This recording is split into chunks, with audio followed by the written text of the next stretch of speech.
everyone. Welcome to the Lawyer Lifter podcast, or Mel's Minutes, where I talk about lifting life and business.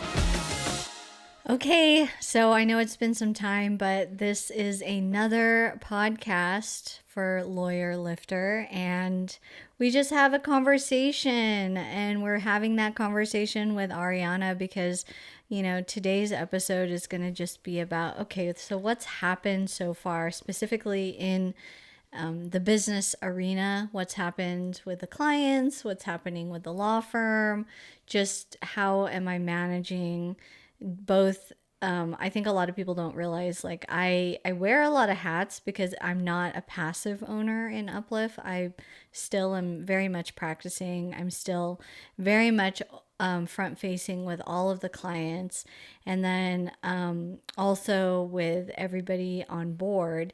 And so that's also why I have Arianna here, because I know that I'm missing things because I feel like even more constantly behind, and then moving as though I'm not pregnant, like, because I don't, it's so strange, right? Like, I think the only way I realize how far along I am in my pregnancy is by that Flow app, when it tells me, like, oh, you know, you're towards the 26th week of pregnancy. And as I was telling, you know, I was reminding you when we had our meeting, and then also just now with Shorty, I'm like, wow, like 28 weeks is only 2 weeks away, and that starts the third trimester. That's almost 30 weeks, and we're about to be ready to go soon. It's going to fly by. Yeah, I mean, I feel like I don't have anything ready. No, you have a lot ready. You have a lot ready. I mean, I'm still, one of the things is, like, I mean, knock on wood, like, I've had a pretty good pregnancy. The only thing that I've noticed is, like, weirdly, yes, like, I'm able to still work out every day, but my hip is, like, just killing me when I'm walking. And so, like, my OB is like, oh, well, that's just because you've expanded and you don't have a lot of room. And, you know, he's trying to go anywhere he can. Anywhere. So it's like, it's just difficult for me to walk. But other than that, like, I think it's all this, you know, I will also say, I think because I am so small, I am not even more hungry. Like, I'm not, like, I never had cravings. I never really, like, I didn't eat a lot at all. I was like the same caloric intake. Even Mike Shea, my registered dietitian, was like, okay, well, here's some more calories if you feel like it. But I think it's because, what did my Flow app say? He's like 13.8 inches from crown to heel and about like 2 pounds.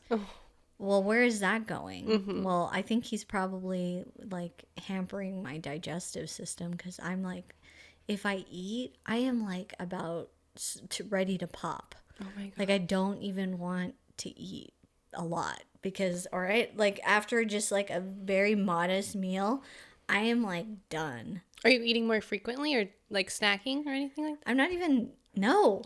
Wow. Like, I don't know what's going on. Like, it's just crazy. And I think it's because he's legit has no room there. Like, I don't, yeah. So back to what this episode is really about, like, the change. I can hardly even understand the growth. Thankfully, I feel like I'm almost there with Uplift, in the sense that, you know, we are just looking for one more intern and one more associate attorney. But what's happened is that I'm working harder than ever because we recently, got what is it? We've gotten 2 more interns. So we've got 4 interns, and I've got to keep up with, giving them feedback and like kind of, mentoring.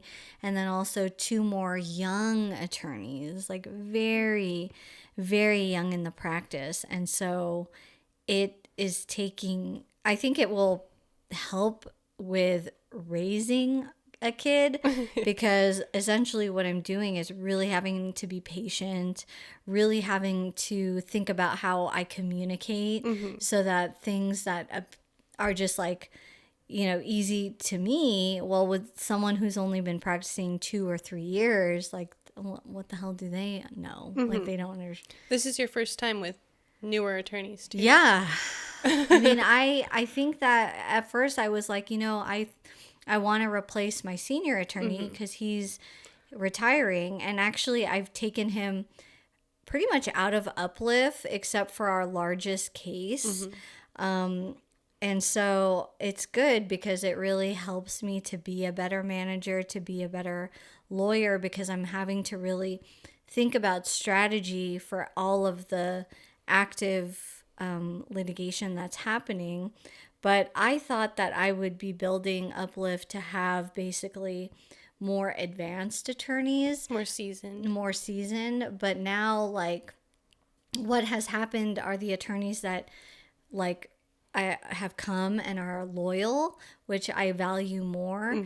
I'm like, wow, okay, so I guess I am going to mentor them, and I'm going to, impart on them just how do you become like a fearless litigator and build up your skill set, but at the same time work with the team and like, cultivate that kind of like family and closeness and collaborative work environment that it's a lot of energy. And I think like it's funny because you're not like totally inundated with what is happening on cases, but you've also like your role has changed because your skill set, I'm like, okay, now your skill set, like I want to bring you merit increases, like same with Wesley, who's a legal assistant. Like you guys are all just, I think like naturally evolving. Right. But it's also like it shows me like, wow, like we are literally working at 1,000 miles an hour every day. I don't know why.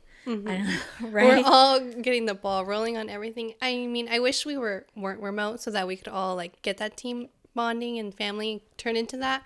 But I mean, we've done it and we're doing it, and seeing us grow. I even told you, I messaged you, I was like, you told me about our new intern, and I was like, oh my gosh, do you realize how fast we're growing? I was like, I don't even think you're realizing it. No, because I'm like really trying to get shit done. And we are getting shit done. We are. Yeah, a lot of shit done. Every single day is like, okay, we got to do this. Let's jump on this. Yeah. And it's funny because I even have my senior paralegal, Angie. She is home-based out of Florida, Venice, Florida. And, she was like, I think I'm going to fly into California. And I'm like, oh, thank God, and she's like, I just really want to sit with you. I haven't seen you in a while. And, we talk like at Uplift, our work environment is really close anyway, because we employ Zoom almost like you're at an office, because it's basically like walking into someone's like own space constantly. Oh, like here, enter this like Zoom, and we drop like links constantly, and we're constantly chatting or whatever. So with Angie, she's actually coming because number one, I've put off like so too long, I guess, the birth plan. Because everybody actually, even interns have been like, oh, so when are you due? Like, what is, so it looks like for people at the firm, like that I'm never going to deliver. There's no plan. There's nothing on the calendar. Sometimes my appointments are on there. Right. But like nobody really knows or what the plan is. So Angie's coming in. She really wants to sit down and like, okay, so what are we doing, like going through all of the clients and cases.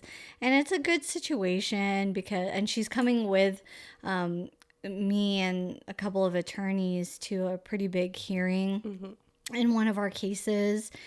And, it's a good time to see like who we can gather to go like out to dinner or whatever. Because she just actually told me when she's flying in and flying out. Oh, perfect. So we have so much stuff going on. And I think that that's why everybody forgets, even myself, like if I didn't look in the mirror, and I wouldn't really know the difference. Yeah. Everything has been, pretty the same, and we're not preparing for anything. We haven't prepared for anything. We've talked about it here and there. But, Angie's going on vacation. We prepared for that. Yeah, we prepared for everybody else. But you. Yeah, we're like, oh, okay, blah, blah, blah. Like I'm even hiring like a substitute teacher, like for Angie, for the 3 weeks she's going on her bucket list vacation to Galapagos. Like this is her, like it's a... like the thing that you like think like, oh, like in my lifetime, I want to do that. So that's why Angie has like that amount. And so we're so prepared. We're like prepared. But like, I've just been, I don't know, like, I think one of our big clients, like, Todd Kaplan, who's the CEO of Vertical Companies, he was like, yeah, Mel, like, I feel like your maternity leave will be delivery. And I'm like, I like, it is very, I don't want it to be. And I think that's why Angie's like flying in. But I mean, that could be pretty realistic. I have no idea. Like, I really don't. I feel like you have better idea because of your, your godson, and then sometimes you babysit. Like, how often do you babysit? I babysit every now and then for like 40 minutes at a time, or maybe like sometimes she goes out every other week, but it's not that often, but I'm always there with him. So that's nice, but never completely alone with him. Oh, you're never really alone. Well, it depends. It depends really. Like sometimes I'm with him for, let's say, 40 minutes by myself, and then she'll come back, or maybe if they go out, then it's like 3 to 4 hours, but it's never like the entire day. I can't do the entire day. Oh. Yeah, well, except for when we took him to the doctor's office. After that, I was like really watching him just in case of he reacted bad to the shots or anything. So that was it. But yeah, I think you'll be fine. And I think that after delivery, you're going to take your time, which is well deserved, and you want to have your time with your baby. But I know you, and you're definitely going to want to be in the know what's going on. Yeah. I mean, one of the things I'm very grateful for is, having to get a mind check with my therapist twice a month, because, I do intimately, the longer I am pregnant, the more I think about like some real shit. Like, I'm like, oh my God, like I start being very acutely aware of kids and how they are in public, and I'm like, man, I don't want that. Like, why is that kid in front of a screen or whatever? Like, or just things like what I would do in certain situations. Like, one of the things, this very selfish fucking thing that I was thinking of was like, okay, what if my son has this like friend in like preschool or kindergarten, and it's like, oh, like whatever, like I met my best friend, but I fucking hate the parents.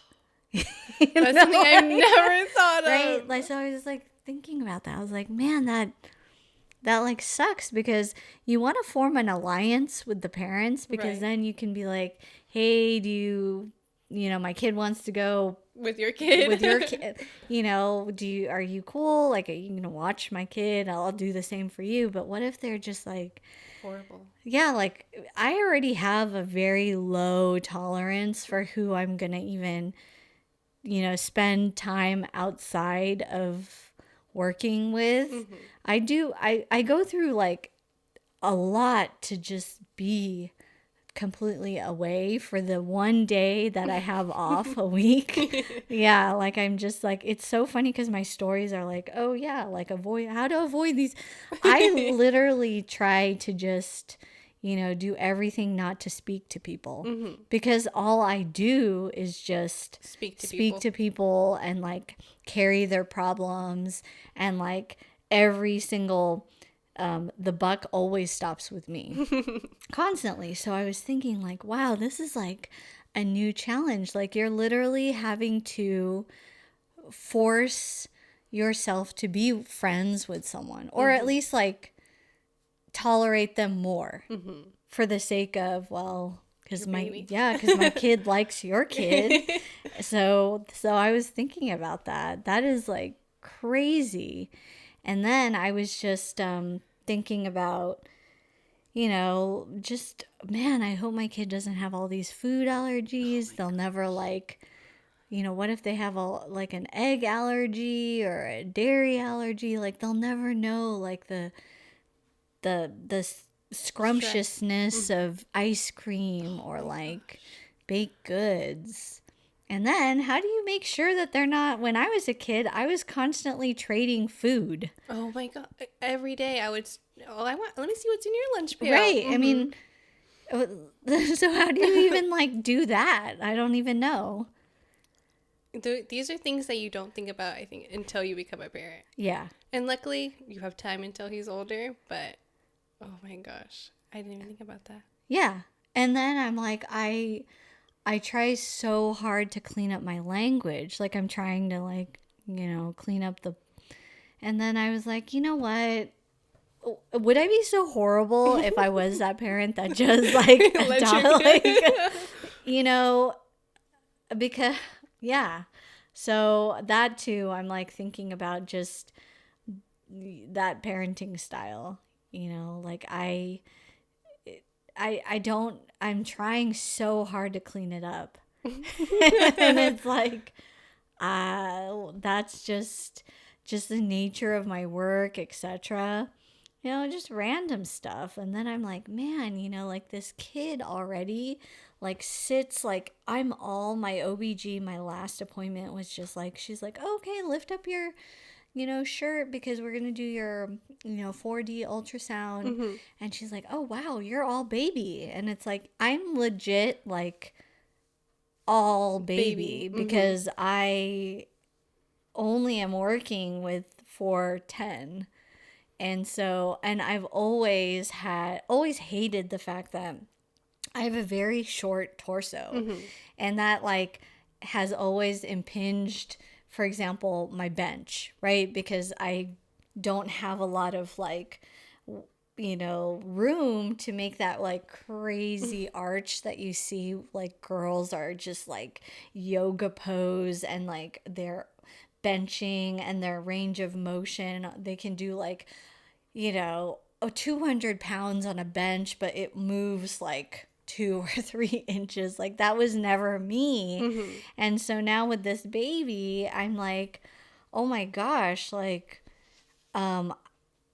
he's taking up all this room. And then I'm thinking like, how, like when he comes out, like what if he's long and like that's like all baby I'm holding. Like it's so, yeah, I'm like very strong, but it's just like awkward. I'm like, how would I hold him? Like if I put him, and then I just give up and I'm like, I tell John, my husband, I'm like, and you're just doing it. Like you're gonna do the baby carrier. Like how ridiculous. Like I'm gonna put this baby carrier on and like it won't be comfortable. Yeah, like you're 6'5", you have a lot of room. The baby's gonna look like a giant on you, and then a little bean on John. Yeah, and you just like you have the ability to do that. So I don't even know where that went, but yeah. So considerations, like I do think in my spare time of thinking of things not Uplift, I think about those parental things. I think one of the things I'm like, I'm not taking this kid to Disneyland until they can like walk. Because that's just, or I tell John like, man, like I think the money kind of should be spent on better transportation. Like easier transportation, because I don't want to mess with taking, like the car seat into, I want it to be very like seamless and not like those gigantic like that can't fit through the aisles. Yeah, I mean they make them like more sleek. Yeah, they're like more expensive but like those types of things, I'm like, those are the considerations. And one of the things is like, yeah, my kid has to be able to be mobile, like he has, like, where, I want him to go places with us, and like, we'll see how feasible that is. Thank God I'm gonna have help. And I was just thinking about you and the next shit that I need, because we're kind of preparing, like we're preparing about, like, what are we doing at labor, who's calling who's like gonna register who. But I was like, yeah, my mom, like, she's retired and she's been waiting her whole life for the first grandkid. But like, she's not a young spring chicken. What is she? Like, she's 66. And my mom's like, oh, I want to be with him all the time, like every, and I'm like, yeah, like I do too, but like that's a lot. And you're not, you're not young. A baby's a lot. I know she like has obviously had you and your brother, but a little young baby when you're getting older, yeah, it's gonna take some years on her life. Well, that's what I was saying. I'm like, I appreciate that, but I think that, maybe you see how things go. If I need to get like day help, so we'll probably have to think about a day nanny or whatever. Like, I think in the beginning, at least for the first 3 months, you'll be okay, just because he'll be sleeping a lot. Yeah, that's what I heard. But until after that, you might want to consider that. But maybe your mom will be great at it. I'm sure she will. I'm sure too, but I'm also being considerate about it, because it's like, yeah, Mom, like, I get it. Like, you're not doing anything. Like, you've been waiting for like a while, but I mean, she's not young. She's not like, So, I mean, we'll see. So with you, like, what changes in the firm have you been enjoying? I've been enjoying all of the new people. I like get to talk to new people. I get to hear about, because one of the main things I do is I ask them for their bios. And so I get to ask them for that, and I get to read it. I'm like, oh, okay, cool. Like, for instance, our new intern, Alexander, he went to college for music. And I was like, oh my gosh, like, you're a music producer. That's so cool, because, we don't have like anyone in the firm that is into that. So we have all of these people from different backgrounds that we get to enjoy and like see them grow into, well, the interns, there'll be an attorney, and then we get to watch them. And I've been loving that. I've been loving to learn about everyone else. Yeah, and then we're gonna actually have a bunch hopefully join us when Angie's here, and then also at the Exceed meet that we're you're doing, and then I'm gonna attempt to like MC that entire day. Hopefully we'll see about that. Yeah.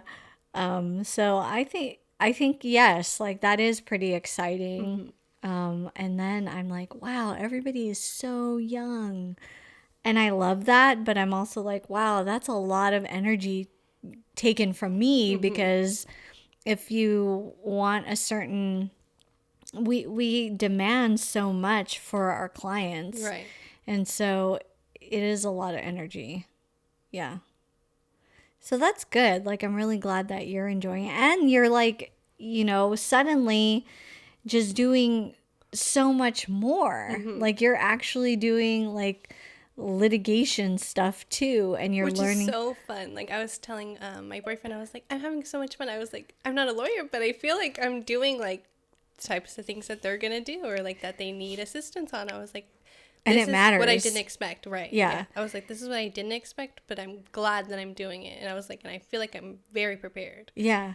It will be like so Arianna's one piece of this unfortunately massive litigation that we have at the firm, and I joke because it might as well be valued at $1 billion because we have like one lawsuit against my client, and then we've cross sued.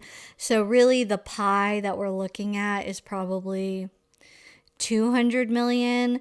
So, but it's so arbitrary. But the story, and I think what people don't realize when they think about business is like, business is fucking dramatic, especially when you take the kind of clientele that we have, which are like the young business owners, and then also like we have a lot of fun industries. We So do. yeah, like we represent one of the largest tycoons in legal cannabis, and so that in and of itself is dramatic. And you are like, what I find when I think about what you're doing, which is basically Arianna, and then my other assistant, and then Angie, they're trying to find like some evidence that the attorneys need, whether that's coming from deposition transcripts or emails or text messages or invoices. And it's not that part is not like analysis for a lawyer. Like, you're literally trying to match what the other side is saying and seeing if there's anything to back it up. And what's funny is that you don't have to be like highly intelligent. Like, you don't have to go to school for this. And if people don't realize like that evidence is in a lot of different forms. That was my cat who just like sneezed, sorry. Like emails, like people say, like people reveal themselves a lot. Oh, they do. And that's what I Like, found emails. searching through these emails and the text especially. Like, it's very interesting, and I've really found a very interesting new love for it, I would say. Like, I like to search through, and I like to, okay, well, I see that the other side said this, but let me see how I could say how this goes against that, or let me see how I could prove against you. Yeah, and I think what I really appreciate coming from like business law, business litigation, is like really anybody can start a business. I mean, these people who are our clients, who are doing really well, like they don't have massive degrees. They literally found a niche and have decided to monetize. Or when we talk about the cannabis space, they, like Todd Kaplan, who's the CEO of Vertical, I mean, he came from the medical side, like not even anything with cannabis related, but like with sleep. And then he just was talking to some buddies, and this was pre 2018, before California legalized recreational cannabis, and it was like, pss, pss, pss, pss, pss, this is the new thing, like this is gonna blow up, blah blah blah.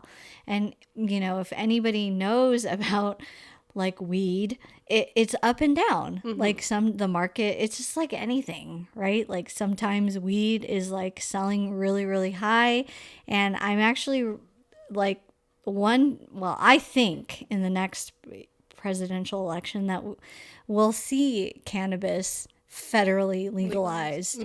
And I think that's a good thing, because then what's going to happen is like you get really high quality weed, and I think that that's going to definitely regulate the prices, etc. So yeah, all these people really, when they kick ass in business, it isn't because they on paper look amazing. It's because they have an idea and they decided to pursue it and make something of it. And I think that's why I'm really proud to be in that business law, business litigation space, especially for small businesses, because it's so interesting what everybody gets into. And you get to watch it grow from the start to the finish, to not the end, but watching it, the businesses all grow from, okay, we have this idea.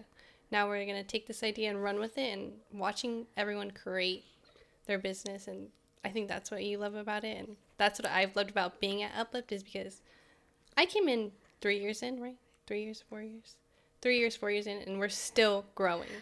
And that's why I'm like, I love it. I love watching it. And then we get to watch everyone else grow too. I think that's like the most exciting thing. And people seriously don't realize that when you talk about business, when you talk about money, that is a seriously very intimate, very like touchy thing. Mm-hmm. And in that, it creates a lot of drama, whether that's people who were friends and then that kind of like tears them apart. And then what does that do to the business? Or people, don't realize how the business evolves. And so relationships evolve, mm-hmm. or, things get larger and you need to be more legitimized. Mm-hmm. Or, like you get into wrong kinds of relationships. I mean, business people have this conception that business is so black and white, but it absolutely can't be, because it's full of people. Mm-hmm. And people are out of control. Mm-hmm. And they have emotions. Especially when money's involved. Especially with money involved. Especially with being so creative. Especially in this space, mm-hmm. where the entry level is so low. And you have a lot of tools available to basically anybody to start, mm-hmm. right? Like, so specifically, everybody wants to throw around defamation. Oh, like and we see it in Instagram all the time. Mm-hmm. Especially in, my roots, which is in the powerlifting community. And because I am so proud to represent some of these like big names or big families of fitness and powerlifting, everybody thinks that they have a defamation case. Mm-hmm. It's like, that I have to always remind my young clients, like, just basic law. You have to have damage to yourself. Mm-hmm. Like, damage has to happen, right? So how are you harmed, mm-hmm. right? Like, I get it. Like, that's hurt feelings. That's clout, whatever. Like, that's, people are followers and, but like, what does that translate into with regards to money? Right. And so, like, it's very dramatic and very traumatic, because people in our space create things. They want to protect things, mm-hmm. Like their logo, like their name, like, their invention, like a power belt or a knee sleeve and this and that. So it gets very, very emotional, because when someone has a dream and they put all this money and effort, they're emotionally tied to mm-hmm. it. So business really isn't business. And I know a lot of the big firms, which is why I'm happy that so many clients come to us, mm-hmm. from like firing their big time lawyer to Uplift, because like, I really do understand that, because Uplift is my first baby. Right. And it's, you want someone there who intimately understands that emotional tie, mm-hmm. that you have, because you decided to break away from a norm and like do your own thing and be wild and like, take a chance. Mm-hmm. So I think, like, just circling back to what the hell this episode was, I mean, with Uplift, very coincidentally, it's going through a massive growth spurt, mm-hmm. and I am also like wrapping up my pregnancy at the same time. So, well, guys, catch us another episode of the Lawyer Lifter podcast, where we're basically talking about everything under the sun, very candidly: business, pregnancy, my thoughts, powerlifting, etc. And that wraps up the Lawyer Lifter podcast, aka Mel's Minutes. Catch this episode on Apple or Spotify. See you next time.